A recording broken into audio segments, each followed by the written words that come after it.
It's time for the absolutely. I'm on my way! Completely! I'm almost there! Random! Why are there so many stairs? Podcast! Oh, jeez! With Andrew Rhodes.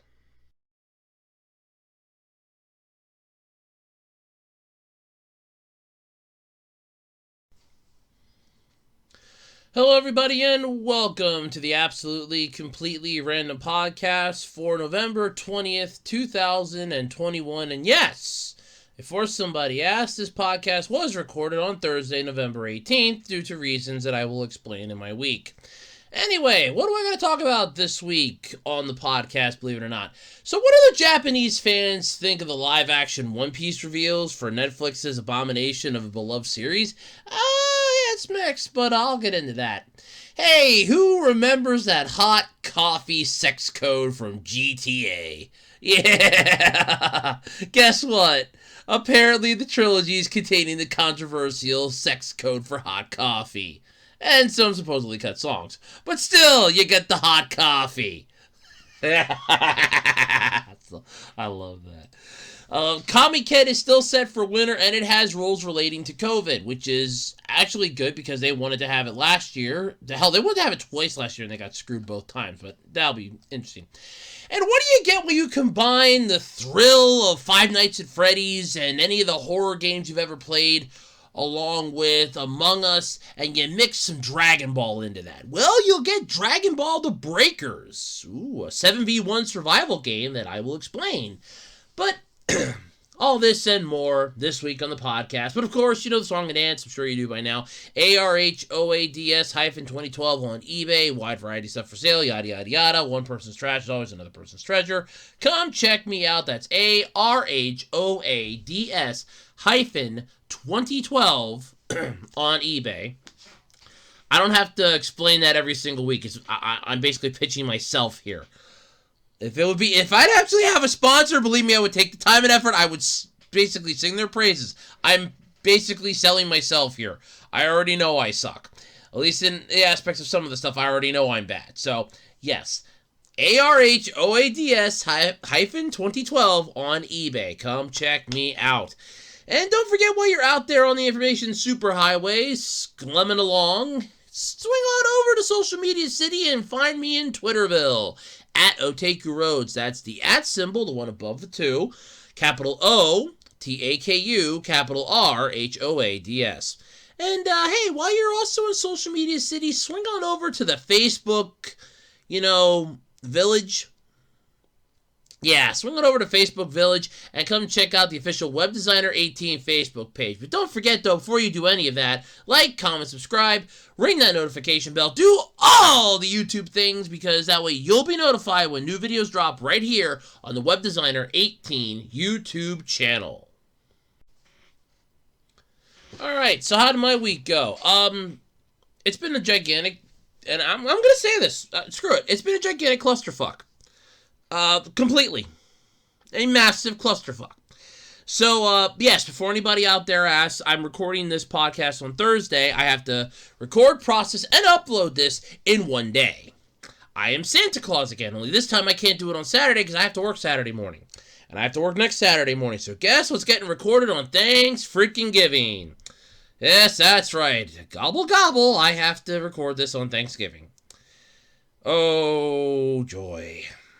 Yeah, so, how is my mental... I should just make this... How's Andrew's mental health doing? It's really starting to wane fast.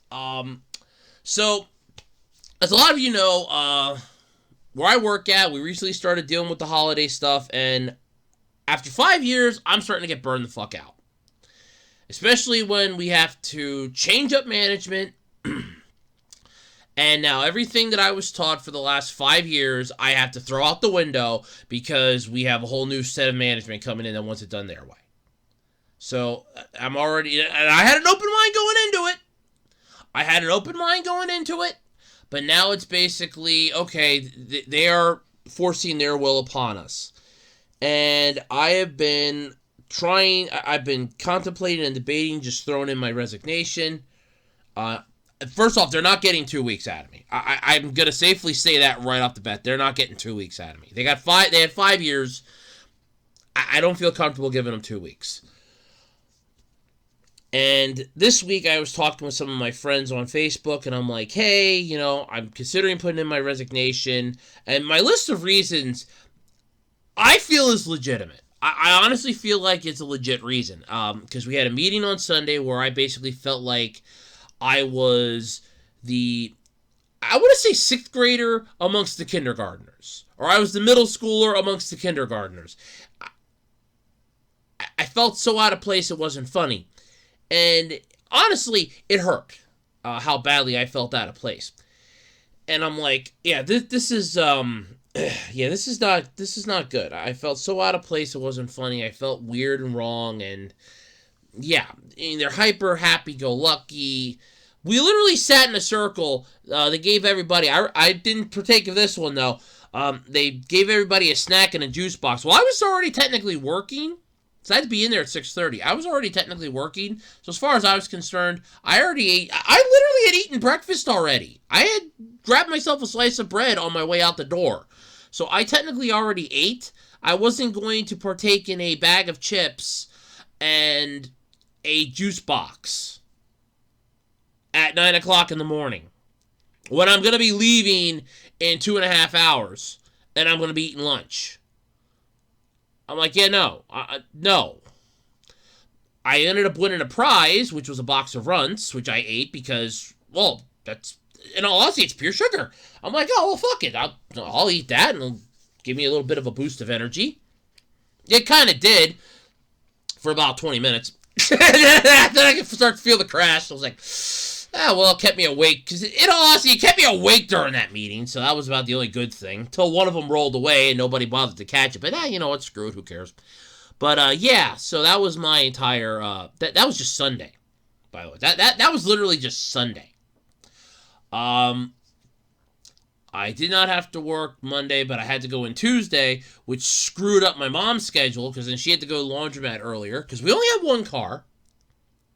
We only have the one car, and it's her car to begin with. So she has to rearrange her schedule when I need the car. And that was starting to irk her. That irked her royally, because I also had the threat of having to go in Monday. Happily, that didn't happen. I'm really happy about that. But, yeah, so that was, that deal.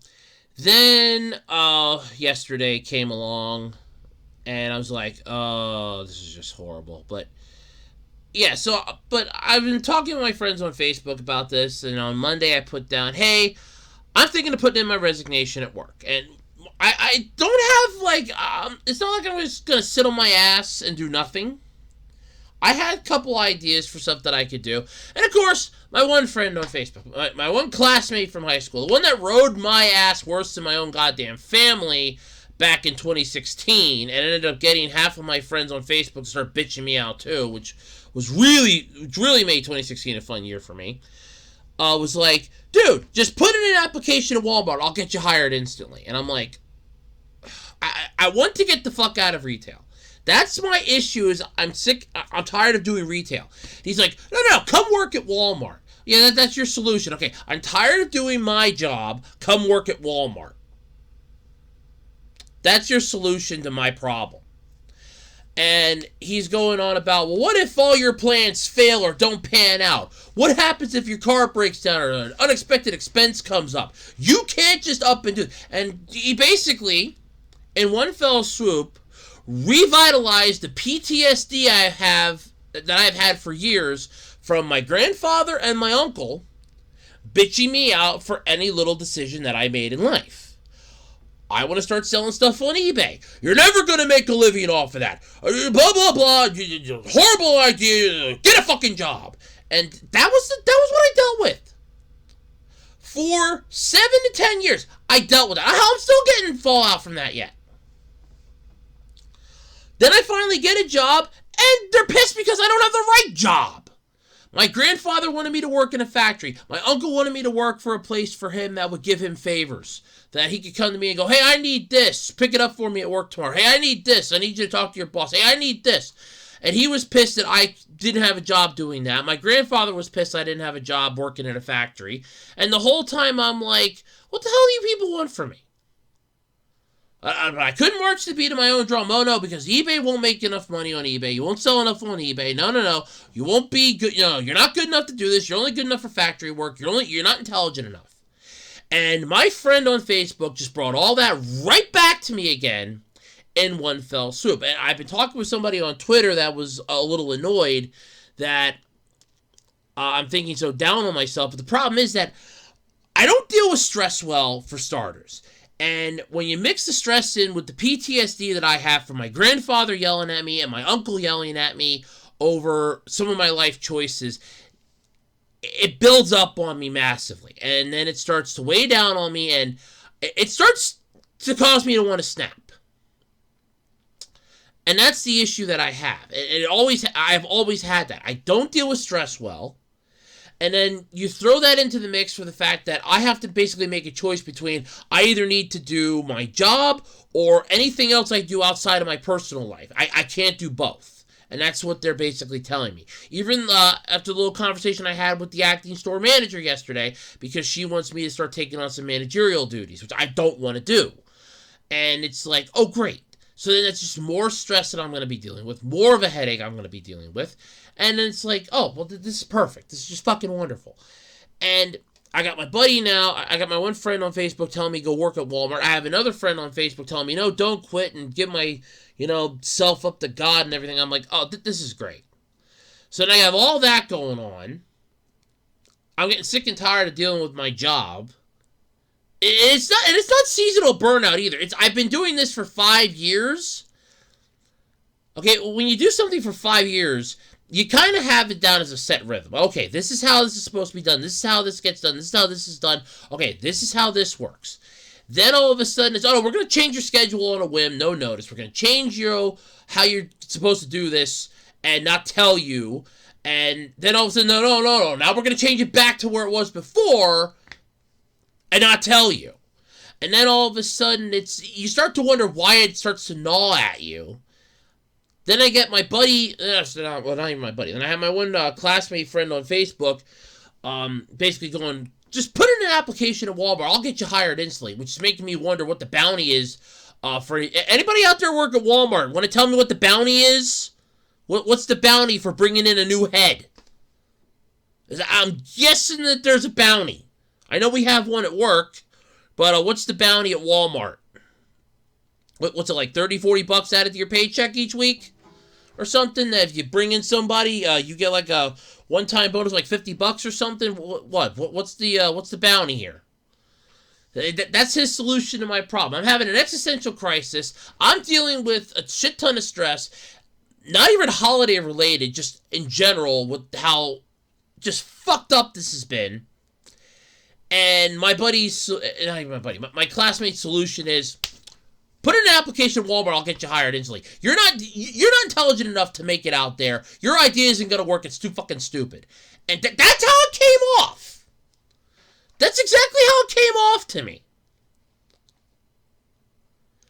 And it just reignited the PTSD that I have from dealing with my grandfather for all those years, dealing with my uncle for all those years. It just reignited that. And that instantly drove me right into the, well, that's great. I'm just a complete fuck up. It's making me debate, do I want to keep doing my YouTube channel now? Do I want to just stop doing YouTube because I'm not going to have the time for it? That's been making me contemplate that now. And I hate that. But yeah, so that's been my week. And I'm only in Thursday. I still have 2 more. Well, no, I'm sorry. This is going to be the last day off I'm going to have till next Tuesday. Because I'm working Friday, Saturday, Sunday, Monday. Then Wednesday. Then Friday, Saturday. So, yeah. I don't know what to do anymore. As for the Q&A, I only have 2 questions. And I just saw them this morning before I started recording. So, I'm not doing a November Q&A because I'm only going to have, if I'm lucky, maybe 1 day to record it. And I only have 2 questions. What's the point of doing a Q&A with 2 questions? So, yeah, the universe is trying to tell me, well, stop doing YouTube, then the other side of the universe is saying, no, give up your job and actually do something that you love. And I got my friends and classmates telling me I'm a fucking idiot. So, yeah, that's been my week. Literally. That has been my week so far, is one gigantic clusterfuck after another of getting my head beat into the wall by everybody and everything around me. And that has been my week. I'm not getting much sleep. I'm stressing out. I'm losing my mind. And my classmate's solution, go work at Walmart. So, that's been my week, folks. I can't even tell you what the future of the podcast is going to be. I can't even tell you what the future of the channel is going to be. I can't even tell you whether or not I'm going to make it to the end of the week. Who knows? I can finally snap and take Yield Express Bus out of life. I don't know. And therein lies my problem. Happily, I don't think it'll be the latter of the situation, because I think there's a few people that'll stop me before that happens, so at least I have that. But it's just the concept of everything in general. And yes, I know this How's Your Week went on a little long, but I only have 4 topics, because that's all I could find before I had to record today. And I actually debated recording this yesterday, so I could process and upload it today. So yeah, it's... When you get a monkey wrench chucked into the machinery, it starts to cause a problem, and then the machine starts to wonder whether or not it wants to function anymore. And I'm starting to wonder that same thing myself.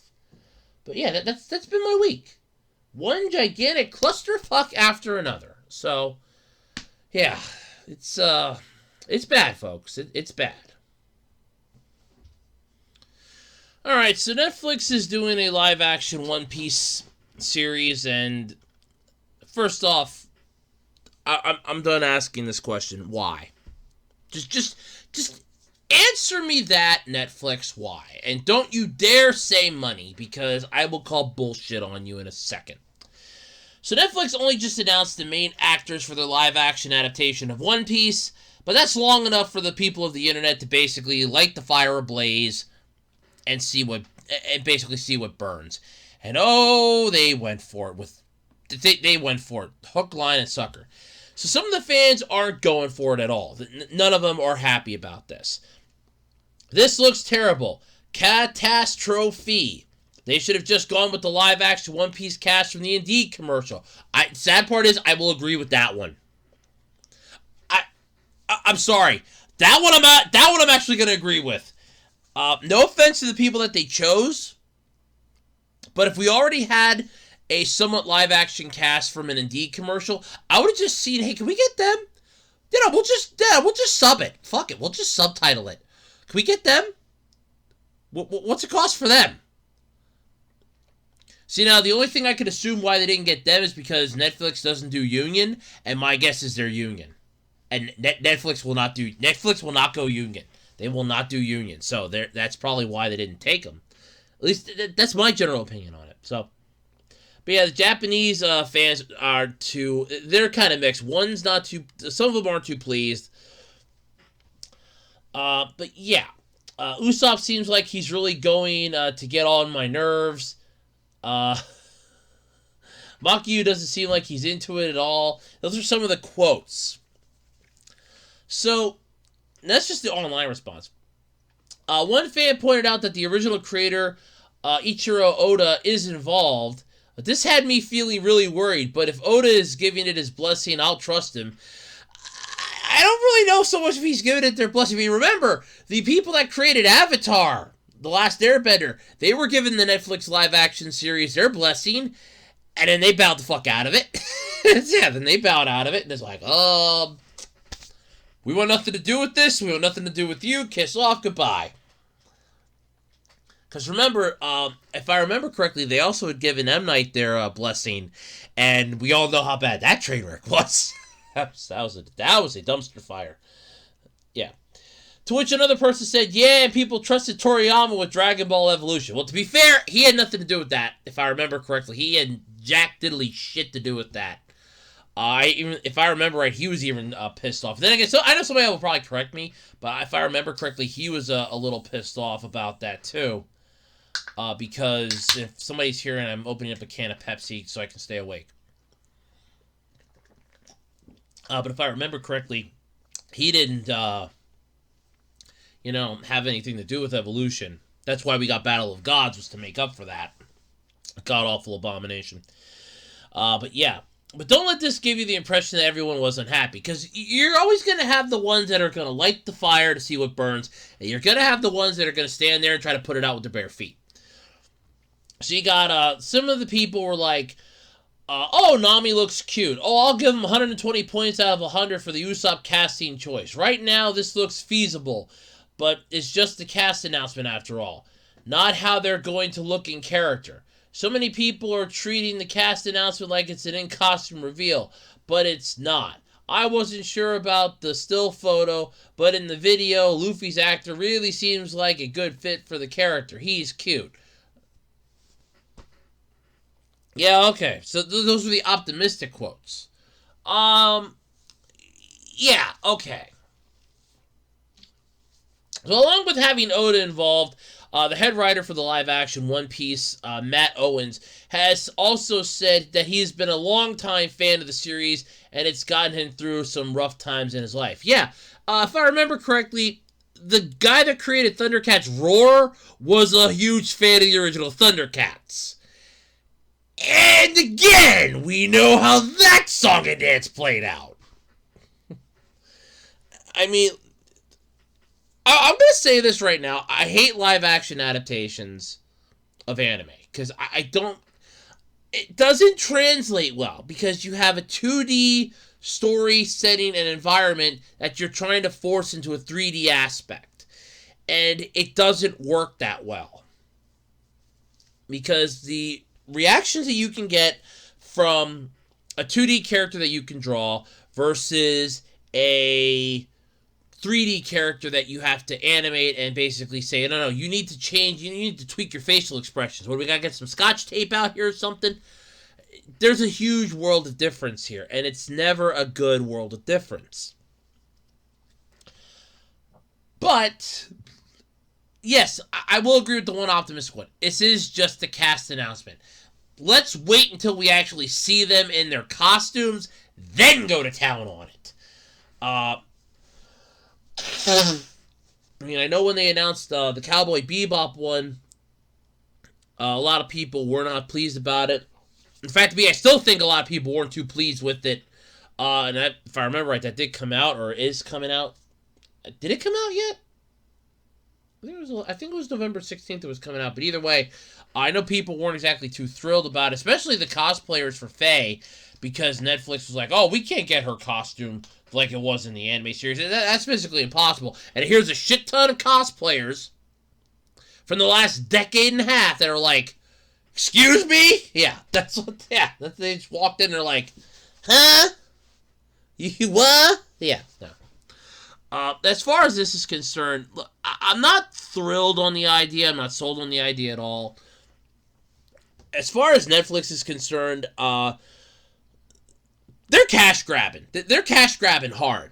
They know One Piece is popular because it's about to reach 1,000 episodes. It's over 1,000 chapters. That's why they're going after the high-ranking, most popular series. I know they did Death Note, but Death Note's cliche in its own right. It's popular, but it's popular amongst only a certain group of people. It's not a mainstream, oh my god, I'm going to watch this every single week sort of deal. But with Netflix, they're like, we could do that. There's already 3 god-awful live-action movies. In fact, there was a sequel to the first one. And I said this when I was at the FYE the one time, and I was like, how can there be a sequel to a movie that you kill the main character off at the end of the first movie? How in the hell is there a sequel to this? And the person goes, oh, well, they bring him back to life. And I'm like, what? You killed them off at the end of it, exactly how they died in the actual series. And you mean to tell me that they're going to bring them back to life? And that's the premise of the movie? What? Yeah, no, I'm like, huh? What the fuck? But to be fair, that was one of the best stories, though. I bought the live-action Death Note movie at FYE. I went home, watched it, fell asleep, Traded it back in the next. I traded it back in the next day. I should have just took my receipt back and said, "Hey, it doesn't work." It's just been done with it. Just screwed him over. I mean, that movie sucked. I mean, I kind of think there should be a policy for, movies and that if it sucks, and I mean, like, it completely sucks, that you're given, like, a 24-hour window where you can return it, no questions asked. Like, you up and return it's like, well, this movie really wasn't the world's greatest. I didn't like it. Not a problem. You can return it, no problem. You got, like, 48 hours to return it. But no, this movie just sucked and blew. This thing was just, this was god-awful, just bad in general. And I was like, yeah, no, fuck this. I was out. Of course, I didn't like the actual Death Note series. I did watch the whole thing. In fact, we actually owned it on DVD. I did own the whole thing on DVD, and I was like, oh, yeah. I remember watching it on Adult Swim. It was on like every Saturday night. I was watching it, and I was like, okay.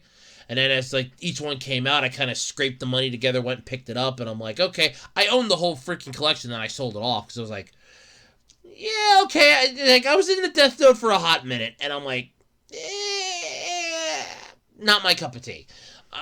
Yeah, but that's just me. But yeah, this though. Live action Netflix. Netflix live action shit, no. I'm getting tired of it. I mean, we have a live action Gundam movie coming out. They're doing Cowboy Bebop's coming out. They announced a live action Yu Yu Hakusho, which royally pisses me off.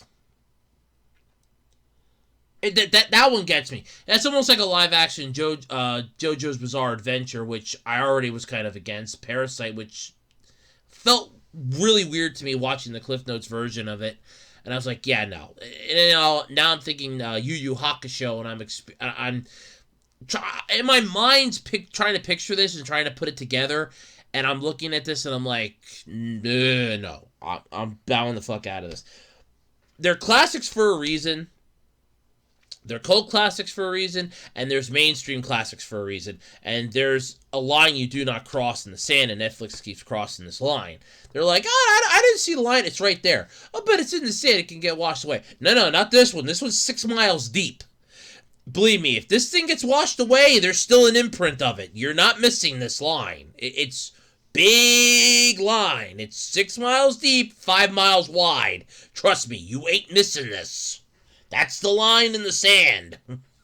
You're not missing this line, Netflix. But, yeah, apparently they are, and it bugs the fuck out of me, to be honest with you. But, yeah. I'm not, yeah.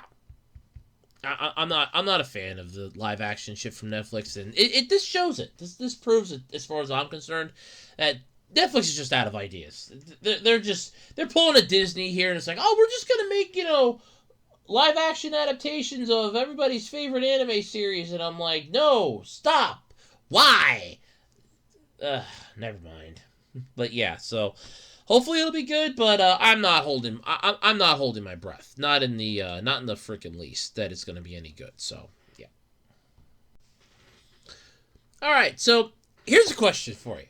Who remembers hot coffee? And I'm not talking about that stupid joke from Idiocracy.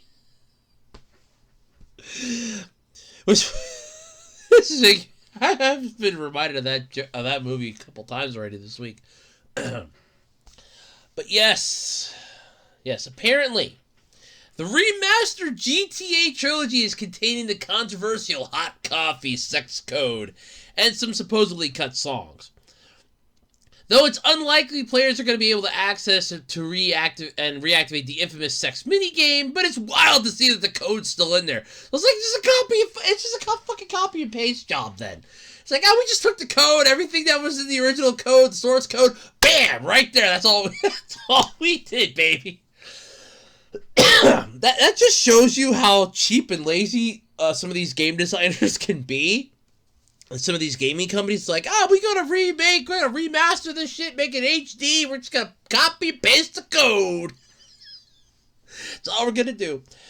But yeah, so Grand Theft Auto, the Trilogy Definitive Edition. They should just add a few more taglines on there. Like, Grand Theft Auto, the Trilogy, Definitive Edition. Gold-plated box. Or, Bam Bam Jiggity Edition. I don't fucking know. But yeah. It's been suffered pretty badly since it launched last week. And honestly, bad is an understatement. Go ask Angry Joe, AJ, and other Joe. I recently watched their AJS news thing about this. And, oh God, it was bad. So on PC, players have been unable to play the game for over 24 hours due to Rockstar launcher issues. Oh, wow. There's a shocker. Wait a minute. A game that doesn't work when it launches? Whoa, is this Bethesda? No, it's Rockstar. Oh, well, they were the granddaddy for it.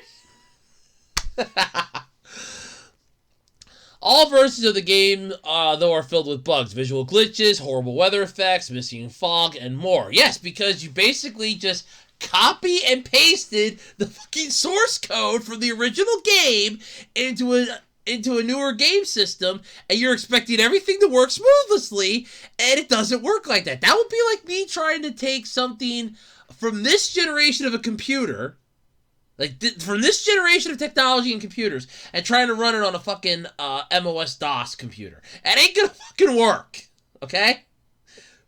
It ain't gonna work. That would be like me. That's literally the equivalent of me trying to shove Halo into a Nintendo cartridge. Good luck with that one. Good luck with that one, bub. And I'm talking like an N64 cartridge. Good luck with that one, bub. Yeah, good luck with that. But now, though, it appears that some of the code from the infamous GTA San Andreas hot coffee controversy is still in the collection, as well as songs that were cut presumably over licensing. Oh, don't you just love the fact that they can't even get their remake of a trilogy right? Oh, this is beautiful. This is Rockstar. Pure Rockstar, though. Some of this could explain why the game is still unavailable on PC, besides the fact that there's launcher issues. I would assume the launcher issues are server crash, server crash, server crash, server crash, server crash, server crash, server crash.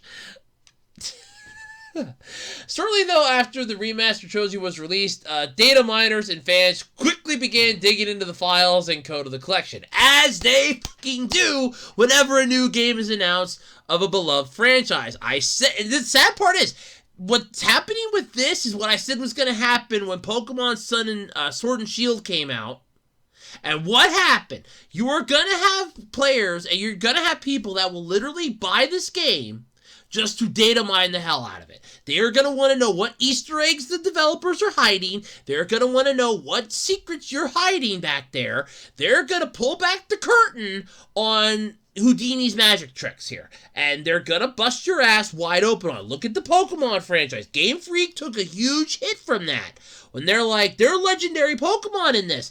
There's code for them in this. Why the hell aren't they in the game? Well, it's going to be part of a paid DLC thing. You sons of bitches. But yeah, so data miners and fans, they dig into this stuff. Data miners do it professionally, but a lot of the fans can do it just as well as the professional data miners. And the professional data miners will do it just because they want an edge on the competition. They want an edge to know what so-and-so is doing. So they might be getting paid by company A to data mine this game after it comes out, to figure out, okay, so this is what they did. They just copy and pasted their source code from the previous games. And with emulators and everything else out there, and ROMs out there, it's easy to pretty much find the ROM, look at the source code on the ROM, if it matches what this is, there you go. It's the fucking source code. It's pure and simple. It's the source code. Yeah.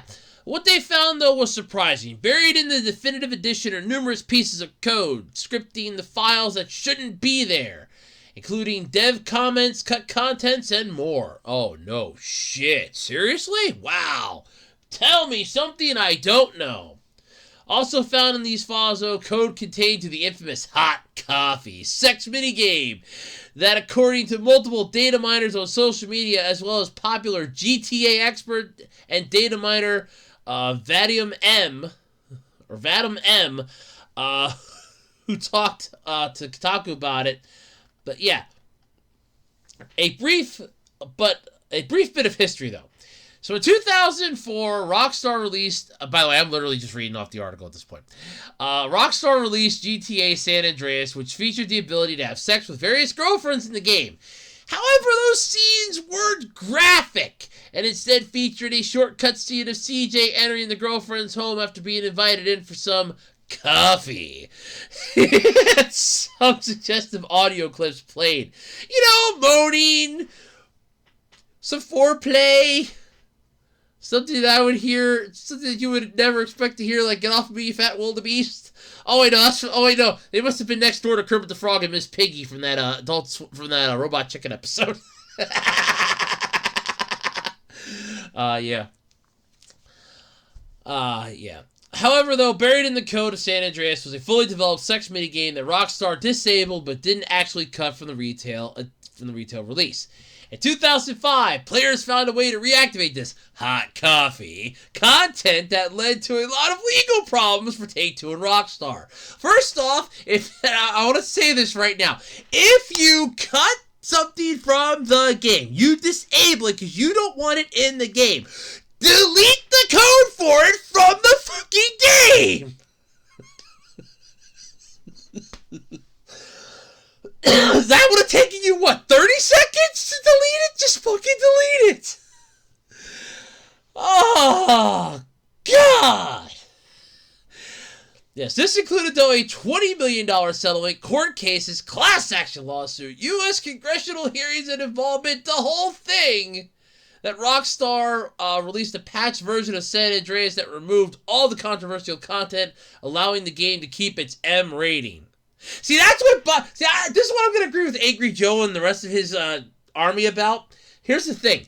Now, with Grand Theft Auto, this is an entire game series where you're beating the shit out of people. You're robbing hookers. You're carjacking. You're outrunning the cops. You're doing every criminal activity in the book that you could possibly imagine. And I'm talking like base level, okay? Freaking base level here. Of all the crimes you could commit on the books.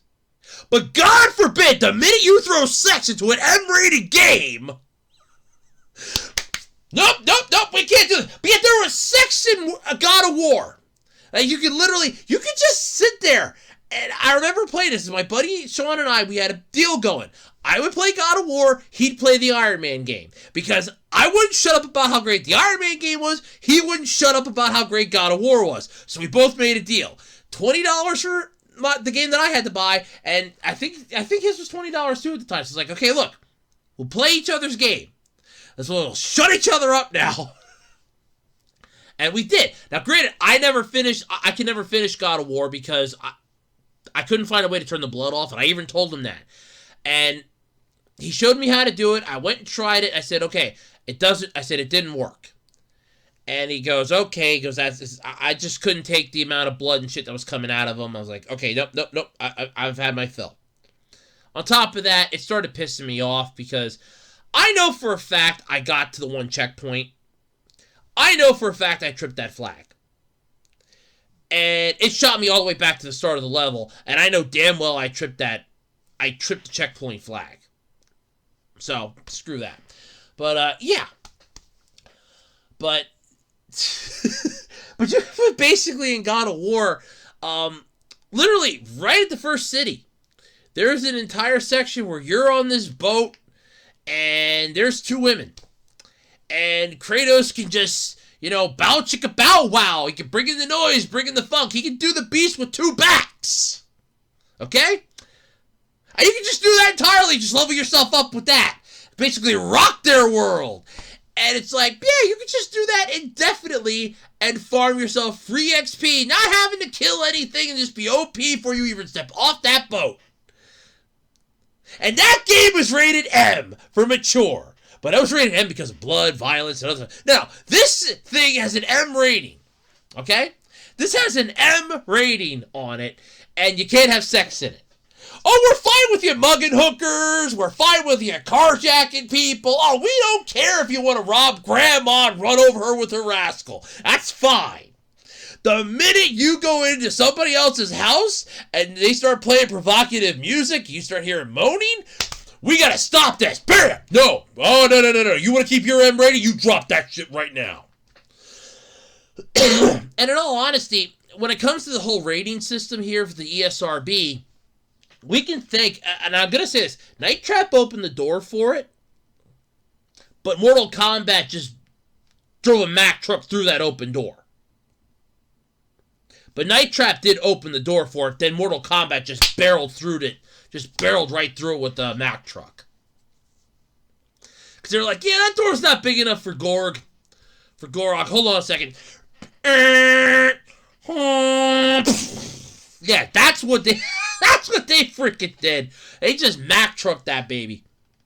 But yeah. But now, though, the newly released San Andreas Remaster appears to at least contain the code associated with the hot coffee content. Yes, I'm going to keep saying it that way, by the way. So according to Vadium M, and I do apologize if I am mispronouncing your name, it's unlikely that players will be able to reactivate the sex minigame like in 2005 due to the fact that most of the actual assets needed for the minigame are still missing from these versions. Don't count out the modders just yet. I guarantee you somebody will find a way to mod the hell out of this, reintegrate those flags from the source code of the older game, which I guarantee you they probably still have, and then bow chicka bow wow, baby, they're back. So that hot coffee is gonna be... I love hot... I should write myself out for that. Hot coffee. It almost sounds like a name you'd hear at a strip club where you have the male strippers. It's like, ladies and gentlemen, ladies, give it up for hot coffee. It sounds like a stripper name. Oh. But as for why this code is even in these newly released ports, though, the best theory is that the devs behind the collection were given the master build of San Andreas and just didn't remove anything from it. So all of Rockstar's comments, changes, and codes through most of the recent builds shouldn't be present within GTA The Trilogy Definitive Edition files. Or they just copy and paste the fucking source code. Screw the master build. They just copy and pasted the source code. They just copy and paste. That's my assumption. They just copy and pasted the source code. That's it. Oh, we got the master build. Yeah, okay. And what disc did you get it off of? Oh, the one over there. So you just took the source code. Oh, shit. Yeah, I swear that's what they did. They just took the source code. So, yeah. Although we also have another interesting discovery, though, is apparently that all of the songs from the original version of San Andreas are still in the game. However, a script is used to stop them from playing. Dun, dun, dun. Yeah, basically. Assuming the reason that some music is no longer included is due to licenses expiring, it's probably not that great. Not great that the songs are still in the game and so easily accessible. I imagine a lawyer or two might find that questionable. I'm picturing two record labels going, get our lawyers on the phone, please. Why? Rockstar fucked up again, and we're going to take them to town. I'll get your ass-kicking shoes. Thank you very much. Yeah, that's like... I kind of imagine that'd be the conversation. Be like, yeah, we're just going to, walk right in here. Boom.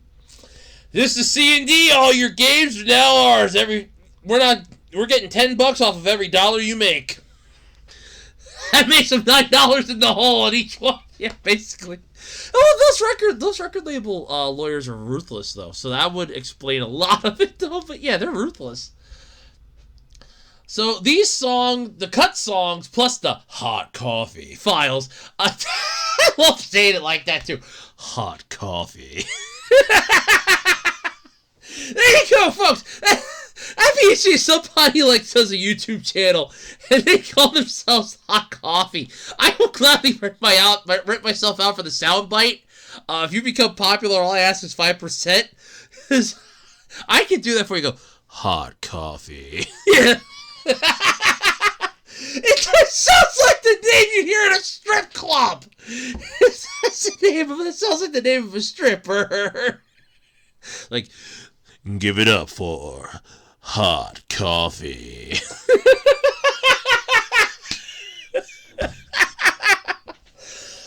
I just love it.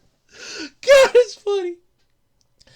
But yeah, it could be though some of the data files that Rockstar says were unintentionally included in the PC version of the game. Whatever the files actually are, 2 days later, the remastered trilogy remains unplayable for folks on PC. You're not missing anything. You're not missing shit. Did you play the original 3 games for the GTA Trilogy? Oh, then you ain't missing nothing. I want to play him in high def. Yeah, I want to play him in high def. I want to play him in high def. Why can't I play them in high def? I want to play him in high def. Nope, you can't play him in high def. I'm sorry. I just love that.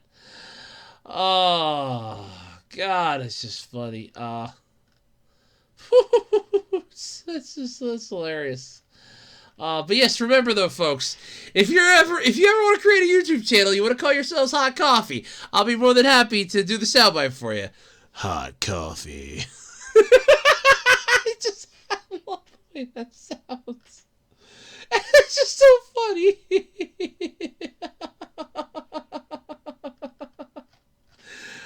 I don't know why. I get so much of a kick out of it. I really do. It does. It sounds like a stripper name. It sounds like a name you'd hear at a strip club. It's hot coffee. I'm gonna have people thinking about that now for the next 20 years. It's gonna be stuck in your heads. I know it. All right, so Comiket is still set for their winter market event. And, yeah, so remember last year we couldn't have it at all. It was understandable. It was understandable they couldn't have it last year. I think they wanted to try it earlier than this year, but then, of course, 2021 had the Olympics that were postponed from last year, so then they're like, screw it, we'll have it for wintertime. Well, they're still planning it for winter. And they are taking precautions in regards to the ongoing COVID situation. So, the comic market event, also known as Comiket in Japan, is a major convention for otaku.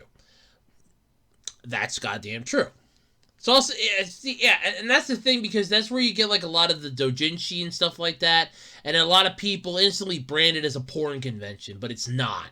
And if you don't believe me, go ask Negative Legend, because they actually did a really good video explaining it as to what a doujinshi actually is, and it's just misinterpreted, massively misinterpreted. But yeah, so in 2019, 750,000 people attended during the 4 days it took place, which was a new record. But if people thought the next Comiket would break records again, they weren't anticipating COVID. Yeah, nobody was. Since then, there have been multiple attempts to have the next one. Unfortunately, they keep getting called off because of concerns, prefectures being still under lockdown, massive, quarantine, stuff like that. So, yeah, couldn't do that. An event with 750,000 people isn't exactly great for social distancing. No, it's not. And the Japanese government has been putting out different and changing levels of rules on how best to prevent the spread of the virus. Yes, let's all remember Super Nintendo World that lasted for, a week? Then had to close again? Yeah, I remember it's open for like a week. It's open for like a week. No lines, there's like no lines, no fun, no waiting. No lines, no waiting, and no fun. And then it closed again because that prefecture went under another quarantine. Another lockdown, I remember that. I remember that, yeah. Yeah. In August, though, Comiket put out this statement. While there is still a high degree of uncertainty with infections again on the rise, we are today announcing our plans for Comic Market 99 in 2021 winter. Given the necessary time for preparation, such as applications by circles, Looking at the effects of the vaccination and the increase in cases in recent weeks, we are trying to predict the situation a few months into the future. Therefore, we can't deny the possibility of another postponing in case that vaccination does not sufficiently improve the situation by the end of the year. However, if we don't plan and start with preparations now, there will certainly be no comic market, which is true.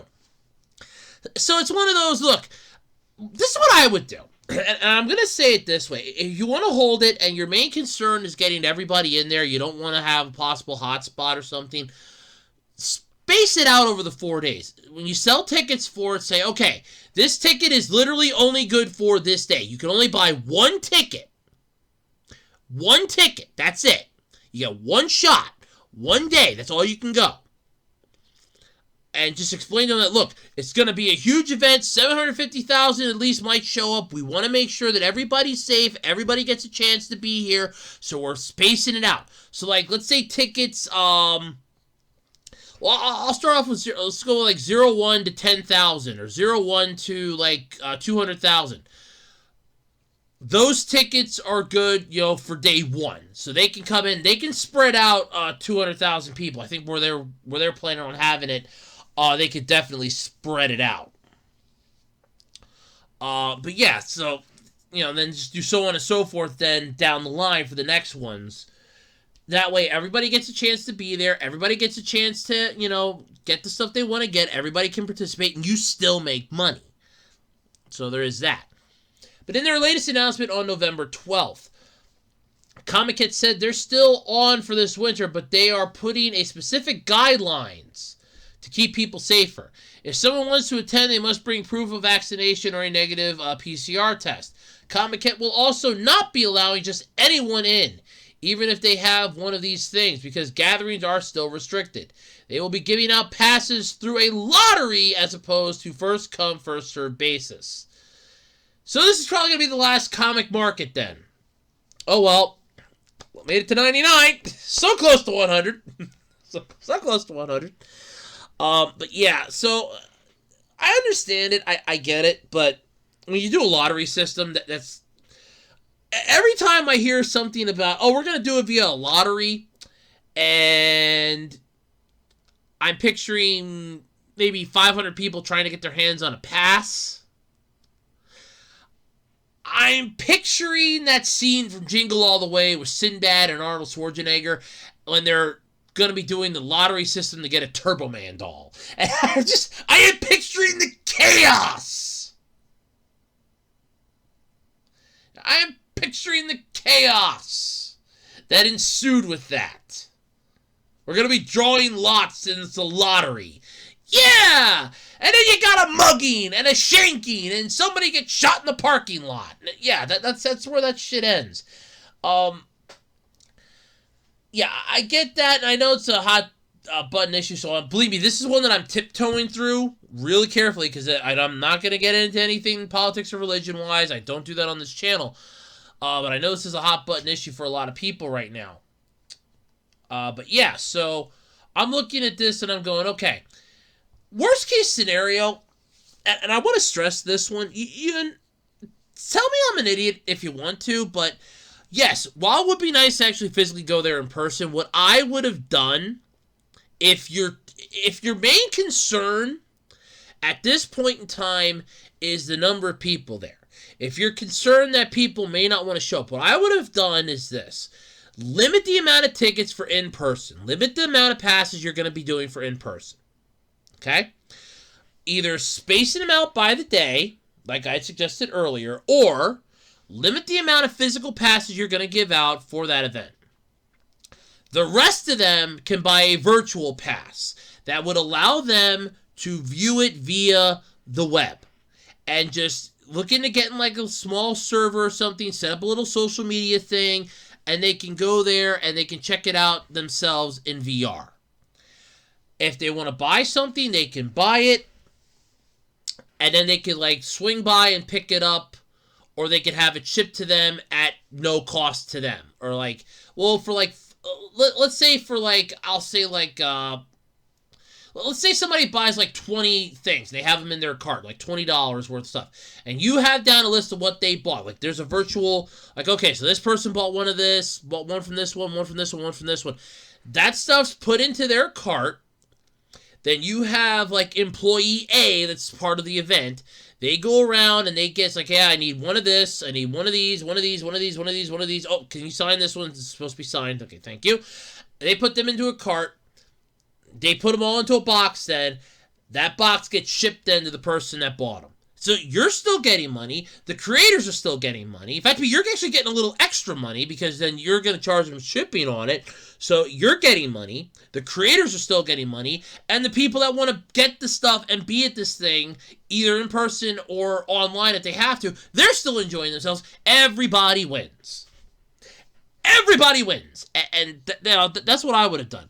When you start doing lotteries for passes, I just imagine the entire chaos from Jingle All the Way in regards to the Turbo Man doll. And I'm just like, oh God. Because I remember reading a story, what was it, like a few years back. There was that hot toy that came out around Christmas time. That stupid, it was in an egg. It's stupid, it was in an egg thing. Was it Hatchimal? I think it was a Hatchimal. Yeah, I think it was a Hatchimal. And there was a toy store. It wasn't Toys R Us. It was some off-brand toy store because they had made the news. They were doing lottery. They said, we're not putting it on the shelves. We are not going to have people coming in here beating the shit out of everybody to kind of get their hands on this goddamn thing. Because, to be fair, if I remember reading the article right, they had already had 2 muggings in the parking lot. One was in regards to some other popular toy back in the 90s, and another one was like a few months prior. They're like, no, fuck this. What they did was they're like, okay, this is what we're going to do. On this date, okay, this date we are going to hold a lottery. You can come in, you can buy a ticket for the lottery. Okay? We have 1,000 of these in stock, which means that we're going to draw 1,000 numbers. Your number will get, if your number is drawn, you will get one. If it's not, better luck next time. Because they weren't playing around anymore. And I don't blame them for that. I mean, it's starting to get like that way with the trading cards now, with Pokemon cards and that blowing the hell up. Which is I gotta work on getting those up on eBay, but I don't have the freaking time right now. But yeah, so that shit was blowing up like freaking, that shit was blowing up like crazy. And the whole time I'm looking at this and I'm like, okay. And I'm like, that makes perfect sense to me. Because you're basically looking at this like, all right, that's understandable. Okay, that makes sense to me. And what ended up happening was, you had controversy yet, but that worked. Unfortunately, if I remember it correctly, there were still people that were pissed off that they didn't get it, but the ones that didn't win the lottery to get that stupid, and I think it was Hatchimal. I think that's what that stupid toy was. They got a gift card for the store for like $20. So basically, it was like a $10. You had to pay $10 for the lottery to get, for the lottery to get the chance to win. It was basically we're holding your spot here, but if you don't win, then you're getting a $20 gift card. So it's like you're getting double back what you were putting in if you don't win. And if you do win, you got a Hatchimal for like $10. Or I think it was the right to purchase one. But then you would get like $10 off of it because you put the $10 in for the ticket to hold it. If you didn't win, you got a $20 gift card. So you got your $10 back plus the $10 that, and it went well if I remember reading it right. But yeah. But as far as this is concerned, look, I get it. You're still hesitant, but you have to keep moving forward. At some point, though, again, I would stress a comfort zone that's getting reached, breached, and everything else in between, and I would just look at this and go, yeah, I don't know. I would have just been more concerned. I would have said, okay, let's see if we can try and do like a virtual thing and go that route and been done with it, because I kind of think the virtual idea would have worked a little better as opposed to the big idea. trying it this way. I would have been more, hey, let's try the virtual idea first and go that route. But, to each their own. To each their own. But, yeah, so that's going on for Comic Market. So hopefully it'll work out for them. Who knows? I don't, but who knows? Maybe it'll work. All right, so what do you get when you mix Among Us with Dragon Ball?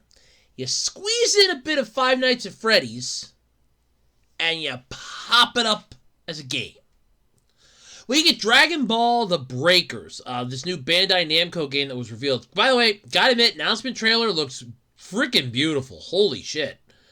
Not gonna lie about that. That trailer, whoo boy! Whoa! Whew! That had me, that had me shocked. So we got a different type of Dragon Ball game coming our way in 2022. So Bandai Namco, a company that I already kind of have mixed feelings towards because they love canceling their games faster than I change my underwear. It's like, GameStop making money for a week. It's done. GameStop making money for a day. Cancel it. Yeah. They're announcing plans to kick survival into full gear when Dragon Ball The Breakers hits consoles and PCs next year. The asymmetrical... I really had to practice that, by the way. God damn it.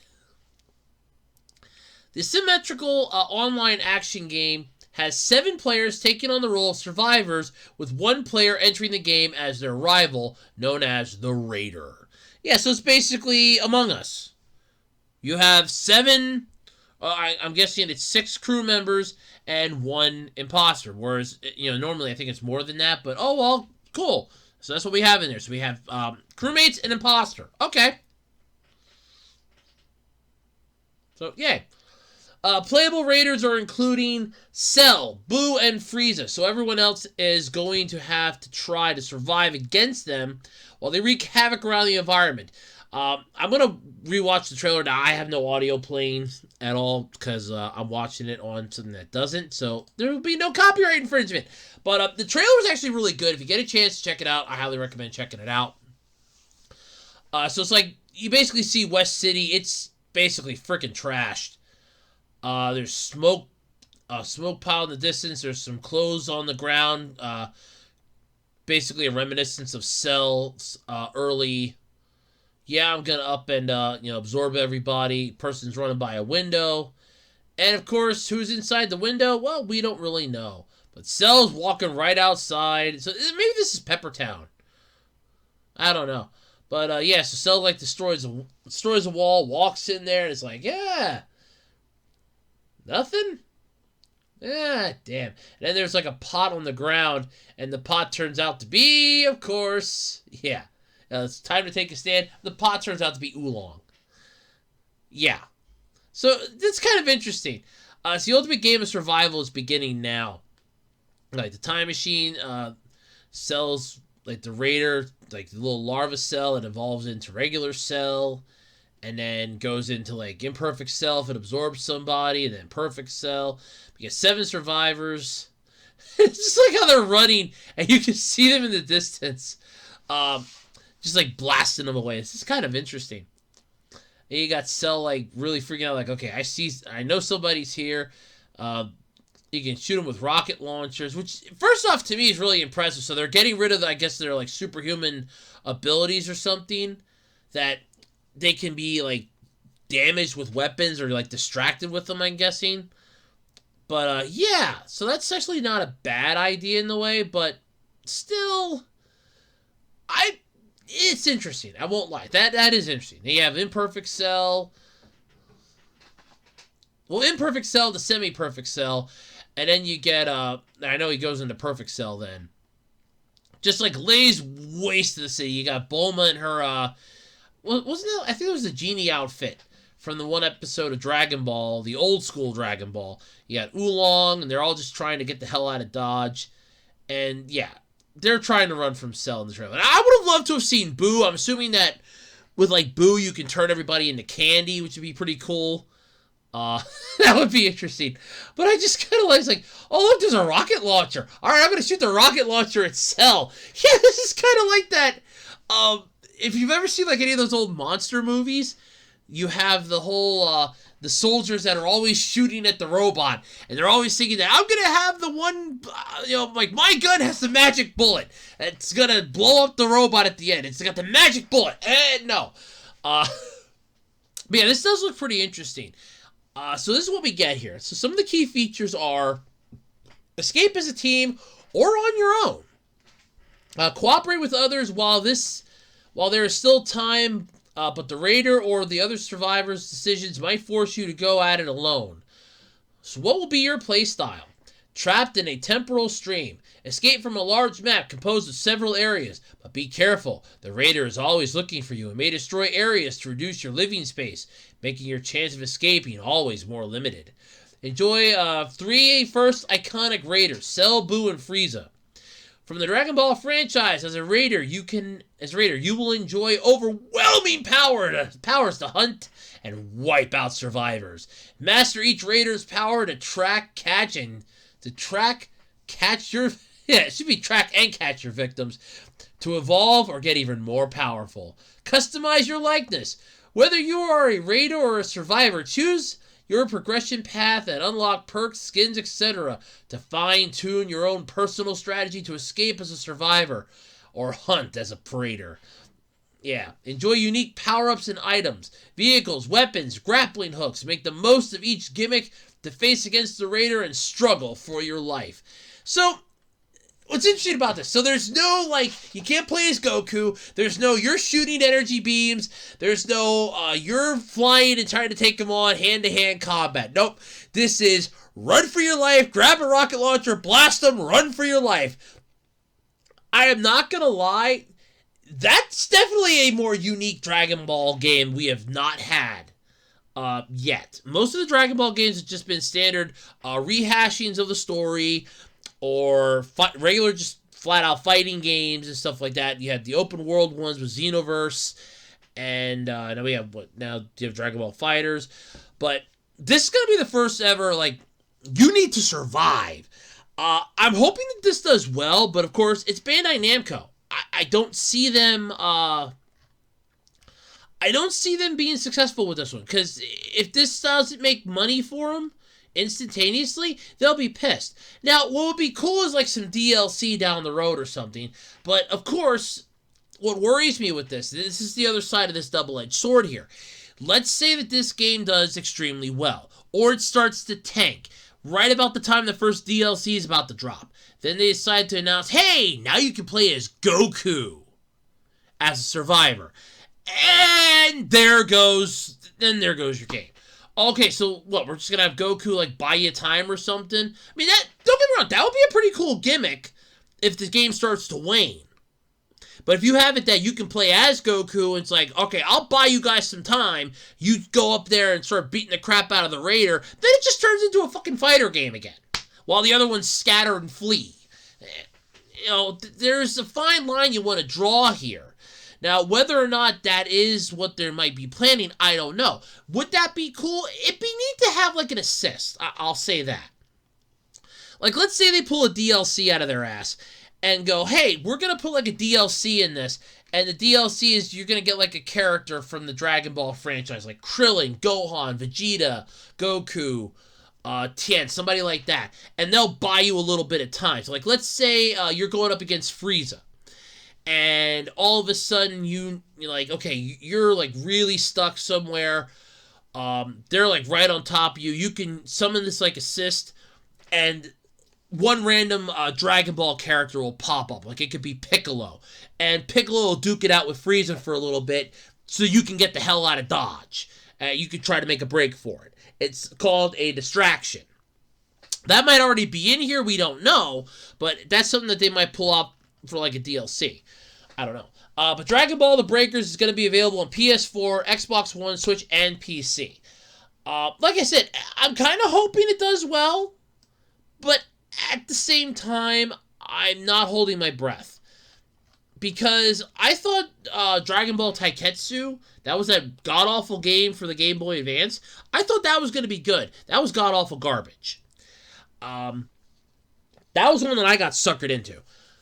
I will sadly admit that I got suckered into that, and that pissed me off that I got suckered. But yeah, this looks good. I won't lie, it does look good. I'm not gonna lie, it would be interesting. I mean, are we only gonna get like, Cell, Frieza, and Boo for starters? I mean, can we get like the androids, like you can play as 18 and 17? I think that'd be pretty cool. Play as like the Saiyans, like Raditz or something, like destroying shit. Nappa, maybe pissed off evil Vegeta, Deborah. Like some of the non-generic characters. I mean, granted, okay, you got the three main baddies from Dragon Ball Z in here. You got, Frieza, Cell, and Boo. That's cool. How about the androids? We can literally recreate Trunks' entire, timeline where the androids just start laying waste to shit and hunting people down left and right. Because if they have them in here, if they have that you can play as like 17 and 18, then I can see somebody modding in, like the Z Fighters and just reenacting the history of Trunks. Like Goku's already this. We got Vegeta dies.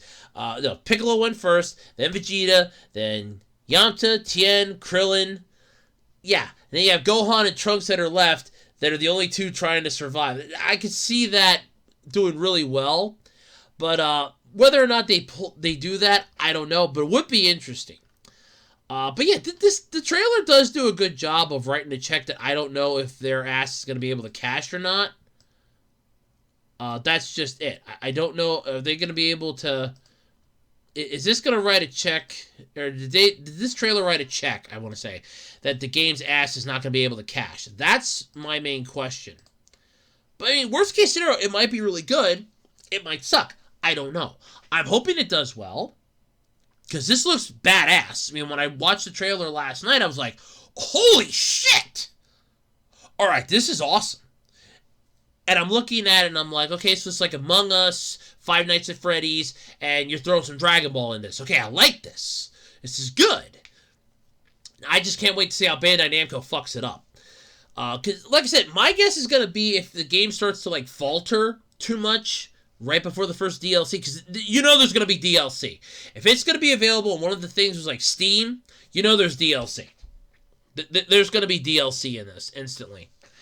And the thing is with me is if it starts to falter by like the first DLC drop, I'm wondering how they're gonna pull the first DLC. They're gonna go, oh well, now you got Goku. God damn it! I mean, we could get Goku Black. Let's pull some Super into this bitch. Give us Goku Black. Beerus. That would be awesome.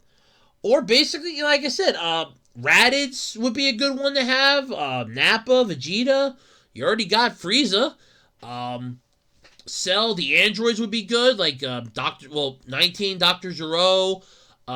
Cell, we have Cell. 17, 18. We can make them like the future versions, not the ones that we actually had in the regular timeline. Didn't really do shit. But have like the future ones where they're laying waste to shit. Deborah. Boo. Oh, we're gonna have Boo, but Deborah. Throw Deborah in there. Get some super characters in there. Get Goku Black. Get, Beerus.